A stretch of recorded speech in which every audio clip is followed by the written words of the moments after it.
ঝালমুড়ি নাও গো। ধাক্কামারা গ্রামে রাতে যখনই অন্ধকার নেমে আসতো তখন এক ভুতুড়ে ঝালমুড়িওয়ালার ঘন্টির আওয়াজ শোনা যেত। ছোট ছোট বাচ্চারা যেই ডাইনির ঝালমুড়ি খেত সেই তারা ওই ডাইনির বশে চলে আসতো। তার তখন কোনো জ্ঞান থাকতো না যে সে কোথায় যাচ্ছে।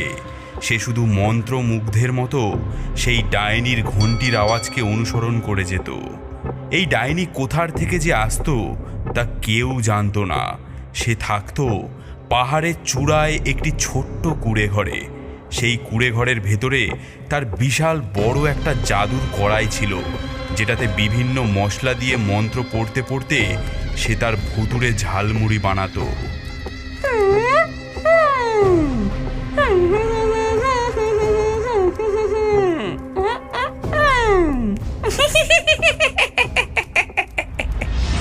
সে প্রতি অমাবস্যার রাতে গ্রামে গ্রামে ঝালমুড়ি বিক্রি করতে যেত। আর যেই বাচ্চারা তার ঝালমুড়ি খেত সেই ওই ডাইনির জাদুর বশে চলে আসতো। তারা মন্ত্রমুগ্ধের মতো ডাইনির পেছন পেছন গিয়ে পাহাড়ের চূড়ায় সেই কুঁড়ে ঘরে আসতো। আর সেখানে আসলেই ডাইনি তাদেরকে বড় বড় খাঁচায় বন্দি করে রাখতো।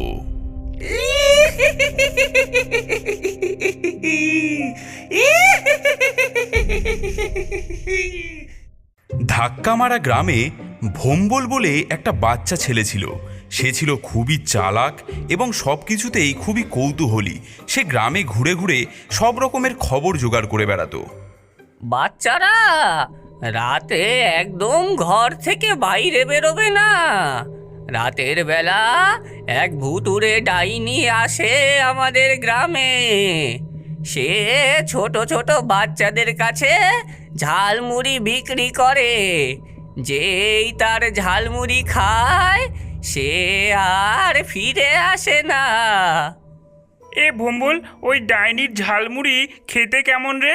আরে আমি কি কোনোদিনও খেয়েছি নাকি? আমার মাও বলছিল ওই ভুতুড়ে ডাইনির কথা। ওই ভুতুড়ে ঝালমুড়িওয়ালার ঝালমুড়িতে কি এমন আছে যা খেলে বাচ্চারা আর ফিরে আসে না? আর ওই ডাইনি বুড়ি আসেই বা কোথা থেকে? চ, আজ রাতেই আমরা খুঁজে বার করব। সেদিন রাত হলেই ভম্বল তার বন্ধুদের সাথে রাস্তার ধারে খেলতে থাকে, কারণ তারা জানে ডাইনি গেলে এই পথ ধরেই যাবে। হয়ও ঠিক তেমন। একটু পরেই ডাইনির ঘন্টির আওয়াজ শোনা যায়। ঝালমুড়ি, ঝালমুড়ি, গরম গরম ঝালমুড়ি নেবে গো। দূরে রাস্তার ধারে বাচ্চাদেরকে খেলতে দেখে ডাইনির তো মনে মনে খুব আনন্দ হয়। 1 2 3 তার দিনে দিন খাইয়ে ঝালমুড়ি করবো বাচ্চা চুরি। গরম গরম ঝালমুড়ি কে খেতে চাও? মাত্র 1 টাকা, 1 টাকা, 1 টাকা। আমি খাবো ঝালমুড়ি। আমি খাবো। আগে টাকা দাও, 1 টাকা দাও আগে। টাকা কামাই ও বাচ্চা চুরি দুটোই ভালোই চলছে আমার। রথ দেখা ও কলা বেচা দুটোই হচ্ছে। ভম্বল ও তার বন্ধুরা সবাই ঝালমুড়ি কিনল। এই ছোট ছোট বোকা বাচ্চারা জানে না একবার যদি তারা এই ঝালমুড়ি খায় তাহলে তারা আর তাদের বাবা মার কাছে ফিরে যেতে পারবে না। তারা হয়ে যাবে আমার গোলাম। নাও, এবার তোমরা তাড়াতাড়ি ঝালমুড়িগুলো খেয়ে নাও। দেখি তো কে আগে খেতে পারে। ডাইনি তার লোলুব্ধ চোখে সেই সব বাচ্চাদের দিকে তাকিয়ে থাকে।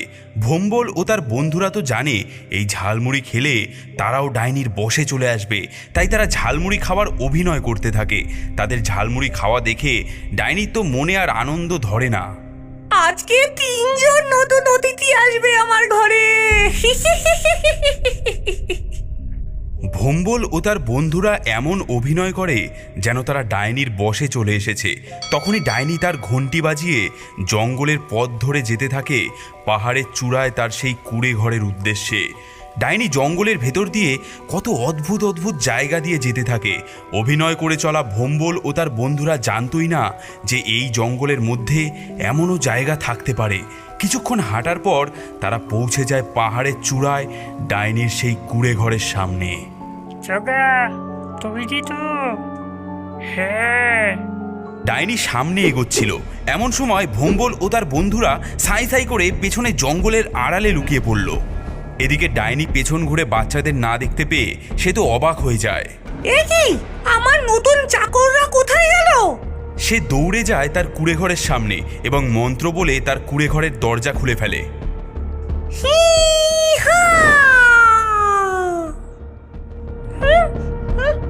কোথায় কোথায় গেল শয়তানগুলো?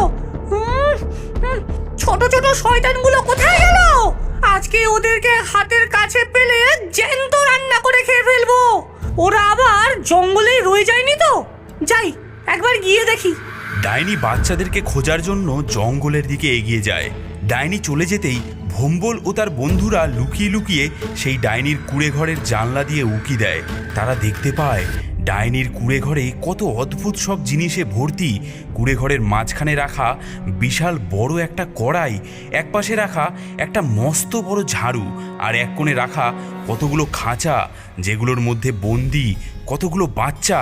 তাদের মধ্যে কেউ কেউ কাঁদছে, কেউ কেউ ঘুমিয়ে আছে। জগা, আমাদের ওদেরকে বাঁচাতেই হবে। ওই চম্পা ডাইনিকে আমাদের আটকাতেই হবে। তারা দরজা দিয়ে সেই কুঁড়ে ঘরের ভেতরে প্রবেশ করে। ভেতরে প্রবেশ করে তারা দেখতে পায় দেওয়ালের মধ্যে সারি সারিভাবে সাজানো কত কাচের জার, তাতে রাখা আছে মানুষের কত অঙ্গ প্রত্যঙ্গ। এই দেখ, একটা জাদুর বই। ডাইনি মনে হয় এটা দিয়েই সব জাদু মন্ত্র করে। জগা, রানী, আমার মাথায় একটা আইডিয়া এসেছে। তোরা বাইরে গিয়ে খেয়াল রাখ ডাইনি আসছে নাকি। যদি সে চলে আসে তাহলে তোরা ডাইনির ধ্যান ভটকাবি, আর আমি ততক্ষণে ডাইনির এই জাদুর বই থেকে ডাইনিকে ধ্বংস করার কোনো মন্ত্র আছে নাকি তা খুঁজে বার করি। যা, তাড়াতাড়ি যা। জগা আর রানী এক ছুটে বাইরে চলে আসে। এমন সময় ডাইনি জঙ্গলে বাচ্চাদেরকে খুঁজে না পেয়ে রাগী মেজাজে তার কুঁড়ে ঘরের সামনে আসতে থাকে। ডাইনিকে আসতে দেখে জগা আর রানী দুজনেই জোরে জোরে আওয়াজ করতে থাকে। ডাইনি, আমরা এখানে দাঁড়িয়ে আছি তোকে আটকানোর জন্য। ডাইনি, তুই ভীষণ বদ, তুই আর ওই বাচ্চাদেরকে আঘাত করতে পারবি না। ডাইনি তাদের কথা শুনে ভীষণভাবে চমকে যায়। সে তাদেরকে দেখেই চিনতে পারে যে একটু আগেই এই বাচ্চাগুলোকেই তো সে ঝালমুড়ি খাইয়ে ধরে এনেছে। ও হতচ্ছাড়া, তোরা আমার সাথে ছলনা করেছিস। ঝালমুড়ি খাওয়ার অভিনয় করে আমার পেছন পেছন আমার বাড়ি পর্যন্ত চলে এসেছিস। তোদের সাহস তো মন্দ নয়। তোরা ছোট ছোট বাচ্চারা, তোরা কি ভেবেছিস আমাকে বোকা বানাতে পারবি? তোরা কোনো দিনও আমাকে থামাতে পারবি না। দাঁড়া, আমি তোদেরকে দেখাচ্ছি আমি কি করতে পারি। আমি তোদেরকে এখনই ব্যাঙে পরিণত করে দেব।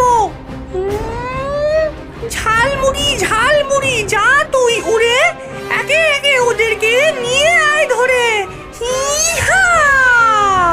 ডাইনি মন্ত্র বলে এক মুঠো ঝালমুড়ি ওই বাচ্চাদের দিকে ছুঁড়ে দেয়। সেই সব ঝালমুড়ি জাদুর হলকা হয়ে যায়। বাচ্চারা লাফিয়ে তার থেকে বেঁচে যায়। ইহা! রানী বেঁচে।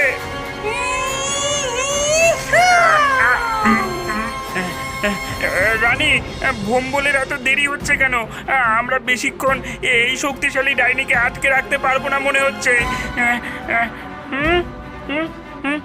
কোথায় কোথায় কোথায় ডাইনিকে ধ্বংস করার মন্ত্রটা কোথায়? এই তো পেয়েছি। মানুষ খায় আলু ভাজা, ভূতে খায় ব্যাং ভাজা। কোথায় আছিস ভূতের রাজা? এই ডাইনির তুই 12টা বাজা। এমন সময় আকাশ থেকে একটা উজ্জ্বল আলো এসে ডাইনির গায়ে লাগে। ডাইনি যন্ত্রণায় ছটফট করতে থাকে। ওরে বাবা রে, গেলুম রে, জ্বলে গেল, পুড়ে গেল। এটা তুই কি করলি? আমার সব মন্ত্র ভেঙে দিলি, আমার সব প্ল্যান তুই ভেস্তে দিলি।